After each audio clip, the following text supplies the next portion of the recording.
কাতারের আমিরের পাঠানো এয়ার অ্যাম্বুলেন্সে আগামীকাল রাত 10টায় লন্ডনের উদ্দেশ্যে ঢাকা ছাড়বেন সাবেক প্রধানমন্ত্রী BNP chairperson Begum Khaleda Zia. Heathrow বিমানবন্দরে তাকে রিসিভ করার কথা রয়েছে তারেক রহমান ও তার পরিবারের। 2018 সালের 8 ফেব্রুয়ারি জিয়া অরফানেজ ট্রাস্ট দুর্নীতির মামলায় সাজা দিয়ে সাবেক তিনবারের প্রধানমন্ত্রী বেগম খালেদা জিয়াকে কারাগারে পাঠায় শেখ হাসিনার সরকার। প্রায় 1 বছর 2 মাস পর 2019 সালের 1 এপ্রিল অসুস্থ হয়ে পড়লে তাকে ভর্তি করা হয় বঙ্গবন্ধু মেডিকেল বিশ্ববিদ্যালয় হাসপাতালে। তা যেন হিতে বিপরীত হয়ে ওঠে তার জন্য। হেঁটে কারাগারে যাওয়া বেগম জিয়ার ভরসা হয়ে যায় হুইলচেয়ার।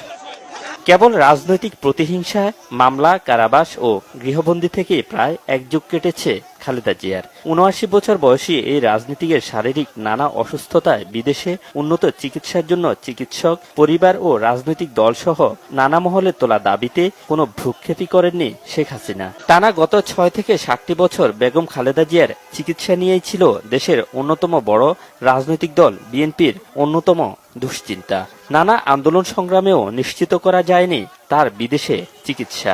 5 আগস্টে ছাত্র জনতার অভ্যুত্থানে শেখ হাসিনার পলায়নের পর খালেদা জিয়ার বন্দি জীবনের অবসান হয়।